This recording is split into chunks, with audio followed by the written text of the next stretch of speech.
Umroh Qadha.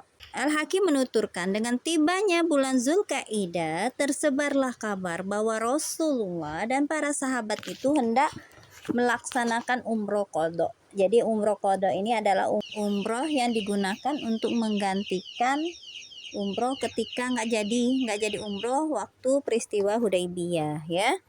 Siapapun yang dulunya ikut dalam peristiwa Hudaybiyah maka disuruh untuk berangkat.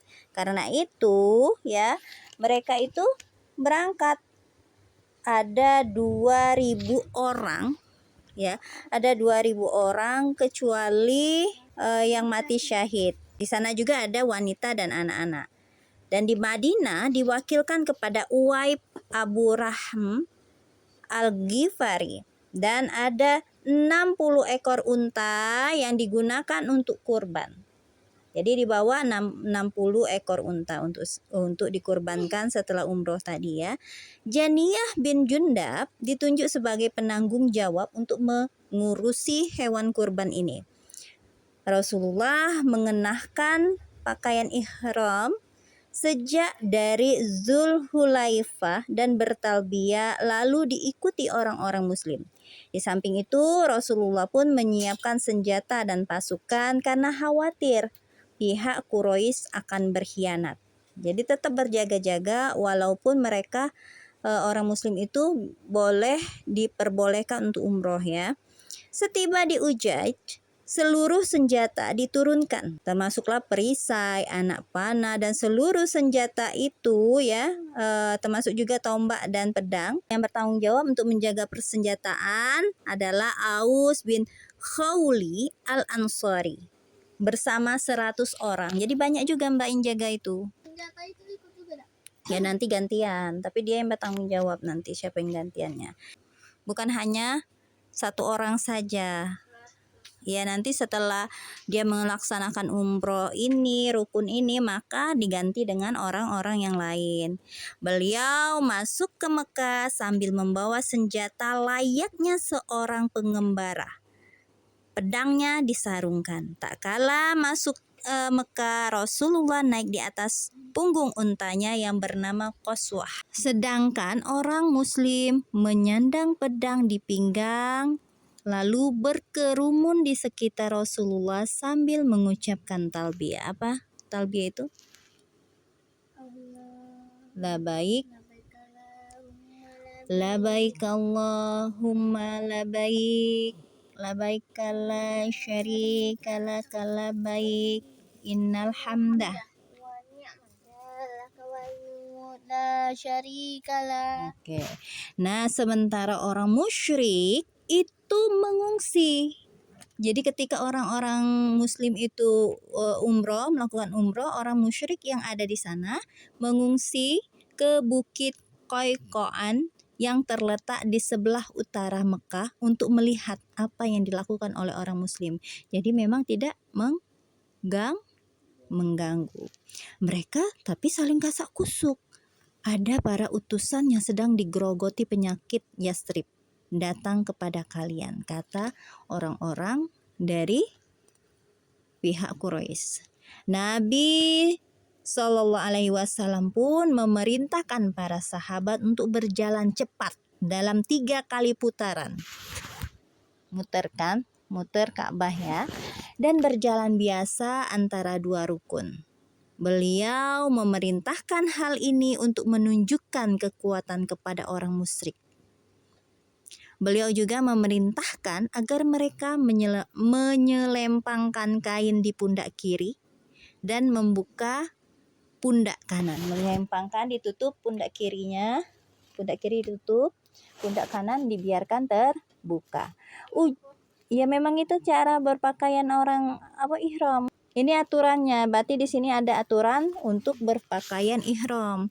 Dan ujung kain itu diselempangkan di pundak kiri. Berakhir ujung kainnya tadi di pundak kiri, karena pundak kanan dibiarkan terbuka. Lalu beliau masuk Mekah dari arah Saniyah dengan jalan memutar. Sementara orang musyrik berbaris melihat beliau dan orang-orang muslim. Lalu Rasulullah terus-menerus mengucapkan talbiyah hingga tiba di rukun. Kemudian beliau tawaf dan diikuti orang-orang muslim. Sementara Abdullah bin Rawaha berada di depan beliau sambil melantunkan syair dan menyandang pedang. Tetap pedangnya untuk menjaga Rasul ya. Ini syairnya. Biarkan orang-orang kafir di atas jalannya. Biarkan setiap kebaikan di tempatnya, yang pengasih telah menurunkan wahyu kepada Rasulnya yang dibaca setiap waktu. Ya Robbi, aku tetap orang mukmin sejati yang mengetahui hak Allah sejak dini. Kematian terbaik adalah di jalannya. Hari ini kami pukul kalian dengan wahyunya. Pukulan yang bisa memenggal kepala, meninggalkan kekasih yang tercinta. Itu syair yang mengatakan bahwa mereka kalau misalnya ini ya, kematian terbaik adalah di jalannya. Kalaupun di sana diadakan baku hantam atau perang, ada diserang, maka mereka sudah berserah diri kepada Allah. Dalam hadis Anas disebutkan bahwa Umar berkata, "Wahai Ibnu Rawaha, bagaimana mungkin di hadapan Rasulullah Sallallahu Alaihi Wasallam dan di tanah suci engkau melantunkan syair?" katanya. Biarkan saja dia wahai Umar. Jadi dibiarkan sama Rasulullah. Rasulullah tidak melarang, ya. Karena dia lebih cekatan merangkum syair daripada mencabut anak panah. Jadi Abdullah bin Rawaha ini lebih pandai, maksudnya lebih pandai dalam membuat kata-kata dibandingkan dia menggunakan senjata dalam perang. Beliau dan orang muslim pun berjalan cepat dalam 3 kali putaran tawaf. Tak kala orang musyrik melihat jalan beliau seperti itu, mereka berkata kepada yang lain, "Itukah orang-orang yang kalian katakan sedang digerogoti penyakit? Mereka lebih perkasa dari ini dan itu." Padahal pada masa ini Rasulullah itu pernah makan racun kan, ingat kan? Iya kan? Daging domba ya. Daging domba itu. Nah, orang-orang yang tadi, orang musyrik yang kasak-kusuk tadi menggosipi bahwa yang datang dari Yasrib itu adalah orang-orang yang sedang digerogoti penyakit, ya termasuklah Rasulullah. Maka ketika melihat Rasulullah sanggup berputar mengelilingi Ka'bah itu dengan cepat sebanyak 3 kali, maka mereka juga menyangkalnya. Nggak mungkin lah orang yang sakit kok bisa tawaf sampai cepat kayak gitu, berjalannya cepat. Nah, seusai tawaf, Rasulullah melakukan sa'i antara Safa dan Marwah. Sementara hewan kurban ada di Marwah. Lalu beliau bersabda, "Disinilah tempat menyembeli hewan kurban, dan di setiap tempat di Mekah bisa dijadikan tempat menyembeli hewan kurban." Menyembeli itu di mana? Di Marwah. Menyembeli itu di Marwah, dan bisa juga bukan cuma di Marwah saja, bahwa di Mekah di mana saja itu kalau sudah selesai rukun umroh atau hajinya boleh berkurban di mana saja. Lalu Rasulullah menyembeli di Marwah dan mencukur rambut. Maka orang muslim juga mengikuti beliau. Rukun umroh itu ihram, ya, tawaf, sa'i, mencukur rambut. Kemudian Rasulullah pun mengirimkan utusan ke Ya'ju untuk menjaga persenjataan. Ya'ju ini nama tempat ya.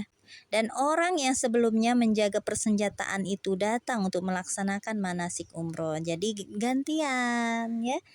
Gantian, kemudian diganti dengan orang yang sudah melakukan rukun umroh tadi selesai ya.